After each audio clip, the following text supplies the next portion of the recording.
uma época em que fumar era sinônimo de status e as propagandas de cigarro remetiam a sensações de liberdade e autoconfiança.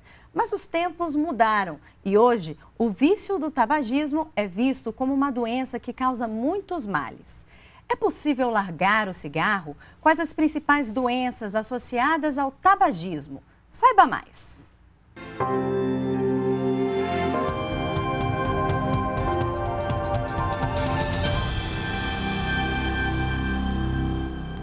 Para nos ajudar a tirar dúvidas sobre tabagismo, convidamos Gustavo Gouveia, diretor técnico do Instituto de Câncer de Brasília. É um prazer recebê-lo. Muito obrigado, eu agradeço o convite. Gustavo, a gente até sabe o que significa tabagismo, mas nem sempre a gente consegue explicar. Esclarece para a gente. Tabagismo, tecnicamente, é uma toxicomania, né? Um vício, na principal substância psicoativa contida no tabaco, que é a nicotina. Veja bem, Gustavo, nós temos uma dúvida que foi enviada para o nosso e-mail da Nora Martins, de Vitória, Espírito Santo. Ela quer saber: quais os tipos de fumos existentes, porque eles fazem mal à saúde? Bom, basicamente o tipo de fumo existente é um só. É a mesma planta, né? Que é o tabaco, que foi uma planta descoberta pelos índios na América do Sul e América do Norte. O que muda, digamos assim, é a forma de utilizá-lo, né? A forma mais comum é por combustão e inalação da fumaça, e aí nós temos os cigarros, cachimbos, charutos, cigarro de palha, mais recentemente aqui no Brasil o narguilé tem sido muito utilizado, e a forma inalatória do pó de tabaco, que é o rapé, muito pouco utilizado atualmente, e mais raro ainda, gente que masca o fumo cru, né? Aquele chamado fumo de rolo. E eles fazem mal à saúde porque o tabaco, ele contém uma gama muito grande de substâncias tóxicas, a maioria cancerígenas, é perto de 5.000 substâncias conhecidas atualmente, fora as desconhecidas. As principais substâncias seriam quais? A nicotina, o alcatrão e o monóxido de carbono, essas três. Como a gente percebe que a saúde não vai bem por causa do cigarro, né? Quais são os sintomas frequentes? O principal sintoma a chamar a atenção é falta de ar, né? Uma dificuldade respiratória progressiva, associado ou não a esforços. Existem outros sintomas, outras doenças que vão se agregando, como pressão alta, como disfunção erétil e por aí afora, né? Toda ação gera uma reação, né? Uhum. Então, quais seriam as possíveis complicações, doenças provocadas por causa do tabagismo? Então, o tabagismo é a principal causa de doença pulmonar obstrutiva crônica, que é uma doença incurável e que frequentemente leva à morte por uma incapacidade de oxigenação do sangue. É uma causa importante também de cânceres em geral, não só de pulmão, que é o principal câncer associado ao tabaco, mas também de cabeça e pescoço, de laringe, de esôfago, de estômago, de pâncreas, de intestino e por aí afora. Tem outros mais raros também associados ao tabaco. E basicamente seria isso, né? São essas as doenças que o tabaco pode provocar, além das doenças cardiovasculares. Os infartos, os derrames, os assim chamados AVCs, têm uma gênese importante, uma participação importante do hábito tabágico.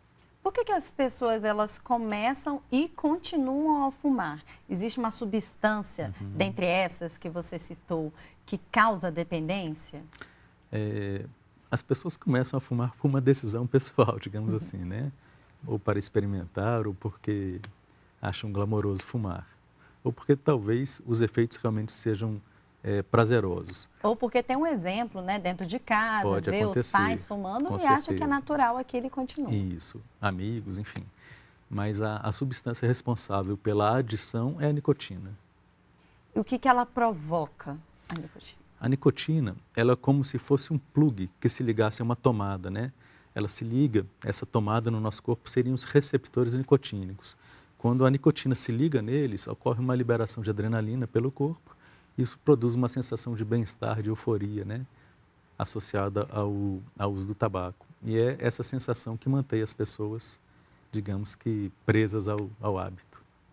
Temos agora a participação da Rede Nacional de Rádio. A primeira emissora foi a Rádio Riacho FM, de Riacho Fundo, Distrito Federal, representada por Álvaro Guilherme.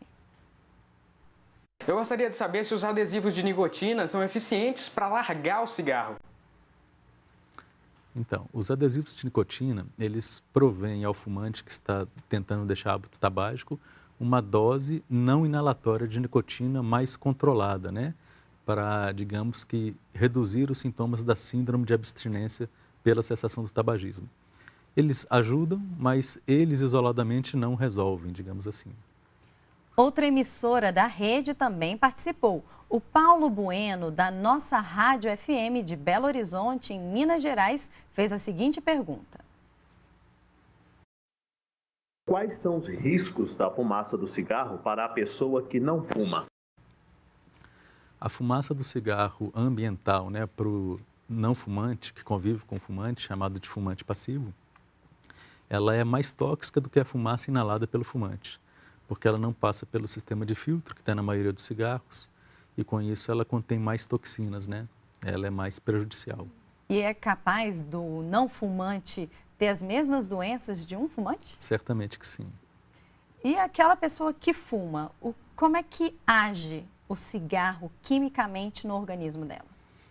Então, a nicotina, ao se ligar nos receptores nicotínicos, provoca uma liberação de adrenalina. E isso dá uma sensação de bem-estar, aumento da frequência cardíaca, uma sensação de saciedade, né, de falta de apetite, digamos assim. A pessoa se sente bem, né? E depois, à medida que os níveis de adrenalina vão baixando, os níveis de endorfina vão subindo, isso dá uma sensação de bem-estar, o contrário da ansiedade, uma sensação de paz, de relaxamento na pessoa. Percorre rapidamente essas substâncias pelo corpo? É bastante rápido. A via inalatória, né, do pulmão já está no sangue e daí para os receptores específicos é muito rápido, é questão de segundos. Gustavo, o Lucas Evangelista de Brasília, Distrito Federal, nos enviou um questionamento. Vamos conferir. Quanto tempo após parar de fumar, os pulmões ficam livres da nicotina e do alcatrão, no caso para quem fumou dos 14 aos 28 anos? Então, essas substâncias específicas têm duração efêmera no nosso organismo, mas os efeitos deletérios do tabagismo, a destruição pulmonar, o acúmulo de fuligem nos pulmões, esses efeitos, digamos que zeram praticamente, e os níveis, os riscos de câncer de pulmão e de doença pulmonar obstrutiva crônica se tornam idênticos ao de quem nunca fumou a partir de 15 anos de cessação do tabagismo. Vamos falar um pouco de estatísticas, né? Uhum. Quantas pessoas geralmente morrem por ano, tanto no Brasil quanto no mundo, por causa do tabagismo? E qual que seria o perfil do fumante? Então, mundialmente, 5 milhões de pessoas morrem por ano por causa do tabagismo. Essa proporção está aumentando. No Brasil, se esperam 300 mortes anuais por doenças relacionadas ao tabaco. E 25% mais ou menos da população brasileira é fumante, né? Não tem um perfil, digamos assim, estatisticamente confiável, mas o hábito tabágico começa a partir dos 15 anos e o pico é nessa faixa entre 20 e 40 anos de idade, né? E os homens fumam mais do que as mulheres. E a questão do tratamento, como é feito? A rede pública, ela oferece o tratamento gratuito? Oferece. A rede pública, tanto a nível municipal, estadual e federal, oferece sim programas de cessação de hábito tabágico. Temos mais uma pergunta, do Felipe Costa, de São Paulo, capital. Quem já tentou várias vezes, mas sempre voltou a fumar, um dia pode conseguir parar em definitivo? Porque é tão difícil parar de fumar? É uma pergunta bem frequente, né? Mark Twain dizia que parar de fumar é facílimo, né? Que ele mesmo já tinha parado 100 vezes. Então, tentou muitas vezes e não conseguiu. Isso é muito comum, infelizmente, por causa da síndrome de abstinência após a cessação do tabagismo, que se caracteriza por uma ansiedade extrema, irritabilidade, depressão, aumento do apetite, que faz com que a pessoa se alimente mais, ganhe peso.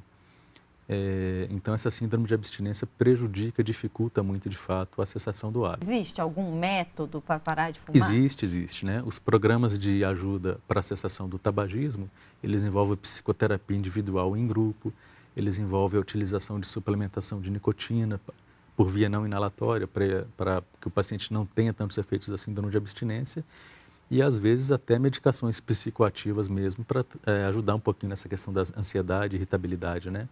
as campanhas educativas, né, elas auxiliam nesse processo?